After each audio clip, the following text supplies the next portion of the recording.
Now, we're going to try to get the questions right now. Are they going up? While we're waiting for that, I'll ask a question. I was curious about that there weren't health outcomes on that list of outcomes. What are you thinking about the health outcomes and how you measure them, and outcomes that go beyond the individual patient, family, kids, for example, in that story from Appalachia? Do you mean discrete health outcomes? Yes, discrete health. So I'll note that the evaluation of this model is still being sort of designed. Those factors right now that I listed are going to be key aspects of the evaluation. We are still looking at other opportunities to ask similar questions. I'd say in addition to discrete health outcomes, we're also looking at non-health outcomes. Yes. What is going to be the effect in general of a community if we start connecting people to transportation services, start connecting people to stable housing? So we're hoping for a pretty broad evaluation. It needs to be right-sized to our budget. Always. We'll start with the question here. Yes, you have to push. Okay. And if you could identify yourself, that'd be great. My name is Ruth Lubick, and I'm a nurse midwife and anthropologist, and running a program called the Developing Family Center here in DC. And I would like to ask you what role the Strong Start study plays in this football field that you laid down. So I think what we tried to do in designing the model was to learn from a lot of different, so by no means is this the first example of this kind of a model of care. And in fact, even outside of CMS, you might be familiar with accountable communities for health, which can be confusing since we're accountable health communities. These accountable communities for health exist in many states and take similar approaches of connecting not only health systems through a clinic to communities, but using people who actually go into homes, go into the community, whether that be nurse midwives or community health workers. And so we're trying to learn from that. We actually don't specify to our bridge organizations how they execute the model. This is one of the things we're going to sort of evaluate. We have a high level structure, but we really want this to be responsive to the communities in which people are interacting. And so we give a lot of latitude there to design their models.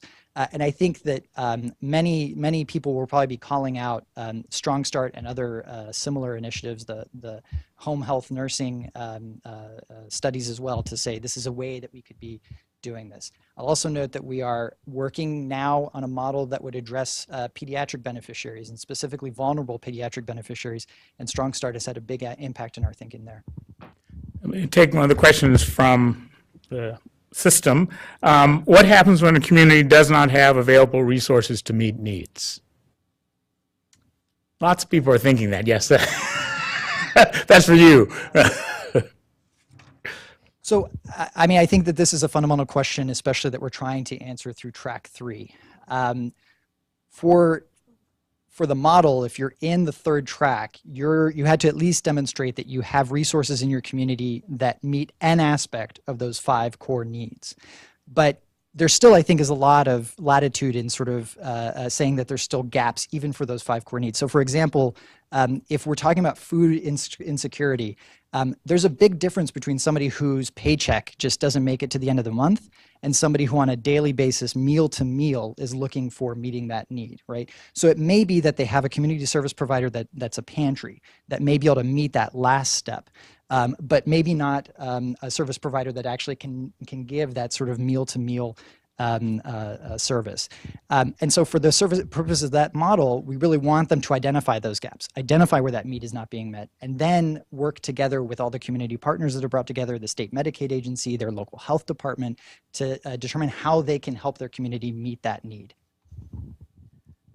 Ask the question that's sort of the elephant in the room without talking about the elephant. How does the potential appeal of ACA, how will that likely affect? It's almost unanswerable, but I thought we'd ask it because I'm sure many are thinking about it. You can. I know you're a federal employee. Yeah, so. What I would say is we haven't heard anything different. We are full steam ahead with this model, and I think that in general, the work at the Innovation Center is very focused on identifying local exemplars of service delivery or service delivery models that work. And our focus is really on sort of elevating those and bringing those to a federal level. And so I think that that is something that we've seen has a broad support. Yeah, Victor, I have to. Thank you. I wanted to ask a question to the two young gentlemen over there. I mean, I thought their program was very inspiring. And in the short time, you came up with a lot of very important observations and potential solutions. Tell us a little bit about the observation among the younger children. You mentioned a lot about the homeless, a high percentage. And it seems to me some of the intervention you're thinking about more targeted towards a population, maybe a teenager, et cetera. What about younger children, and what's the role of the family who also share this homelessness in terms of intervention? So the main reason we wanted to focus on youth in our intervention, and specifically we targeted to intervene at an elementary school, so grades 1 through 5, and then another school that had grades 1 through 8, was because we wanted to build long-lasting effects. Our main intervention was development of coping skills through meeting with clinical workers. And the idea was that if we could build these coping skills in children at a young age, when they moved on to high school, they'd bring the coping skills with them, and also later in life. And if we could give these children coping skills at a young age, we could have a potential lifelong effect. And also, we needed buy-in from the community for our program, which is also why we targeted younger children, because we structured our program as an after-school program for about 2 or 3 hours. And we'd have a much better chance of having parents have their children participate in the program with essentially giving them childcare, because these families are not always in the best situation, and providing childcare can allow their parents to go get work. So we'd have a better chance of actually implementing the program by giving the parents a chance to essentially offload their kids on us for the afternoon. And then we could hopefully benefit those kids while they're with us. Let me ask a question that was sent. Interesting question. Is competition among healthcare systems in a given community helpful, harmful, or neutral in an accountable care community? So, yes. Well, I'm gonna, yeah, exactly. I'm gonna say that for our model, we actually specify that there can't be geographic overlap amongst different potential communities. So we really are trying to reinforce the idea that this is a community-wide approach. And I'll share just a quick example. This is something that was said at a recent meeting, so I'm not sort of divulging anything I shouldn't. But one of the applicants to our model is Baltimore City Health Department. And in describing how they came to the process of applying for the model, they noted Baltimore, for those of you familiar, has 2 large health systems positioned on either side of the city that compete a fair bit for business as well as NIH dollars, Hopkins and University of Maryland. And they saw the opportunity for them to sort of be that hub in the middle that brought everybody together. And indeed, that's what they proposed. They brought not just Hopkins and University of Maryland, but other hospitals in the city together to really collaborate with the community to develop an application for this model. And I think most inspiring to those of us who are trying to launch this model, they're not waiting to hear from us on whether to move forward. Everybody's already at the table, so they're already starting to work together. And so I think that this is sort of an opportunity to think beyond competition to collaboration, which everybody wins. In the green sweater, I can't see your. Thanks. I'm Anna Ricklin from the American Planning Association, and kind of actually building off some of the questions coming up from the web audience as well. I really like the idea of, and as you say, there's been already models of starting to connect services and starting to actually identify that housing and transportation are challenges. But what do you think the role is of service providers and actually, if there is no transportation option for these people for patients to utilize, what is the role of healthcare in advocating for or trying to change the transportation options or to address gentrification and displacement of housing so that you're actually looking at the causes of homelessness versus the just the outcomes and addressing the problem once it's already there. Yeah. So I guess I kind of want to speak from a perspective, again, of like a healthcare provider. I think as providers, the best thing we can do is advocate for looking at these root causes as causes of health issues. So our expertise as providers is not in transportation or developing transportation or developing food markets. It's in addressing health needs.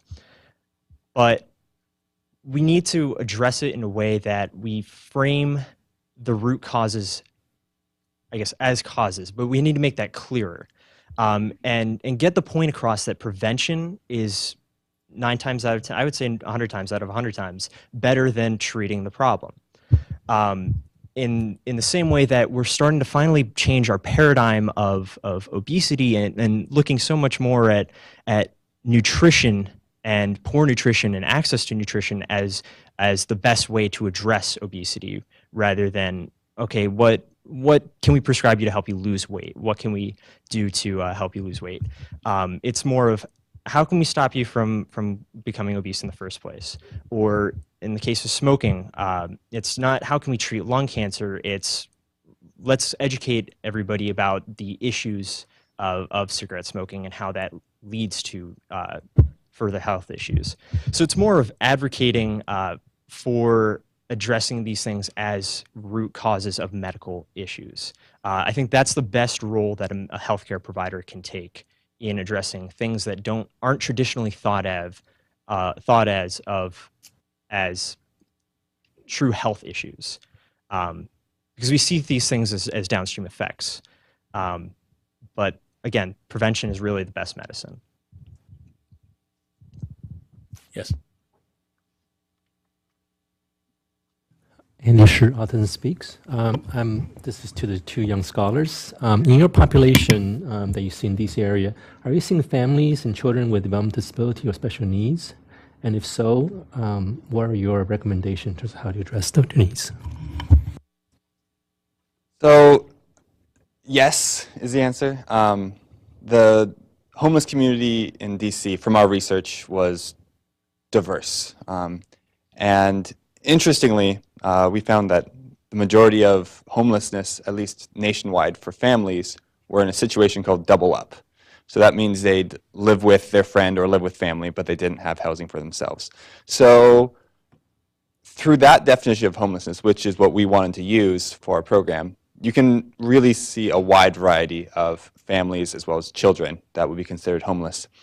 And as our goal for addressing that in our program was trained clinicians. So we wanted trained clinical social workers as well as pediatric psychiatrists to come into our program and then really provide medical diagnoses and then refer them to services with the social worker, so that if there were issues that could not be met with our small after-school program, we could at least connect the families with resources in the community that could help them.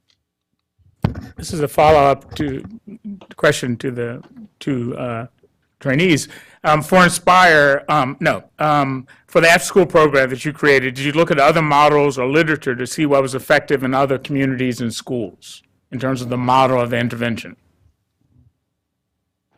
Yeah, so we did our best to kind of base ourselves on evidence, and we looked at it from an approach of addressing depression. So a lot of our proposed solution would be kind of basing things around cognitive behavioral therapy, group size sessions of that. We didn't find anything that was a real precedent for exactly what we were trying to do, which was to address stressors in homeless youth from a school setting.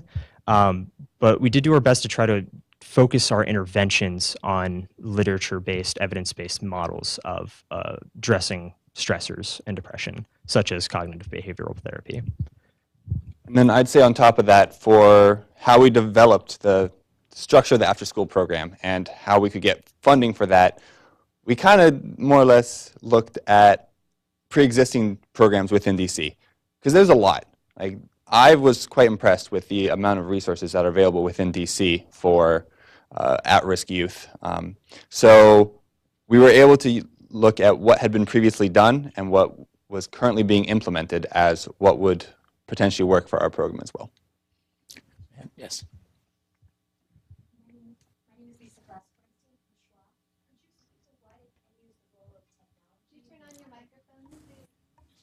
Is it on?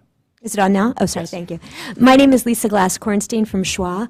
Could you speak to what, if any, is the role of technology in the model that you outlined? So I think there's both a little t technology that's an aspect of the model, and then I think a larger t technology, especially in track 3. So there's a lot of data that we're looking to gather, not only about the health-related social needs or those social determinants within the communities we're trying to serve, but also there's going to be data about how effective are navigation services, how effective are the different services in a community. And we want, from a study standpoint, to gather all of that information. The way that we structured track 3 especially is very much focused on the data network and the data system that will be shared not only from the clinics to us or from the the Medicaid agency to us from a claims basis, but really to build connections now at a data level between the clinical providers, between the community service providers, and that bridge organization to facilitate that gap analysis on a yearly basis, but certainly even hopefully we'll see on a more ongoing basis data sharing, feedback on what's working and what's not. And I think that's a big chasm that exists right now. We in CMS world are always sort of feeling like we are pushing for electronic health records and trying to get our health systems up to date. And what we're learning is that is even a bigger issue when we start talking about health-related social services and that sector needing a real sort of support in bringing their data systems together. But for this to be effective, for those partnerships to work, we really are focusing on the data that needs to be shared bilaterally. A follow-up question. As healthcare providers, what type of support would you welcome from public health workers to encourage innovation in healthcare and partner with groups? Maybe from CMS? The HHS hat and say, so for those of you that have been following the work coming out of the Office of the Assistant Secretary for Health this year and the Public Health 3.0 framework, I would highlight that role of the Chief Health Strategist.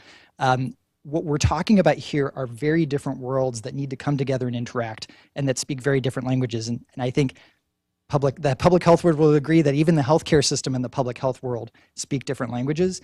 But what the public health, I think, is uniquely positioned to do, public health professionals are uniquely positioned to do, is to act as that if nothing else, that hub, that translator between these different worlds that you touch and help everybody sort of talk the same language so that we can talk about what are our pain points, see the universality to some of those, and then define the paths forward in a way that's meaningful for each partner. I think that's a key role for the public health departments. One more question here. Back. Thank you. I'm Darla Spence-Coffey, and I'm the president of the Council on Social Work Education, and I just want to thank all three of you for your presentation. I'm thrilled to hear that your experience in DC with the after-school program with Inspire was that there was a lot of social services available, but we do know that in this country, one explanation for why we spend more on medical care and have poorer outcomes is that we don't invest as much in social services. And so the question is actually going to go to CMMI guy. So when I look at the model for the accountable health communities, you know, we know who you're talking about when you're talking about the healthcare providers, the clinical interventions, but we don't know enough about those community service providers. You know, I heard you mention, you know, in-home midwifery and community health workers, and, you know, you ask 4 community health workers what they do and they give you 4 different answers. So I just wondered if part of what you're doing is also trying to unpack who that community-based workforce is in the social service sector. And we have like 30 seconds. No, I think the answer is yes. I think that the reason that there are 3 tracks, so we didn't split up screening. We think that's something that clearly needs to be done on a universal basis. We did, however, I think we feel that there's equipoise when it comes to what is the right way to make this connection. And that is something that we are looking to learn through the model. As I said, our communities bring different approaches. And so some will have a community health worker, some may have a home nurse that's making these visits. We want to learn that. We want to learn what works and what doesn't, and what's the context in which it may work. Let me take this opportunity to again thank all three of you for participating. And we're on time.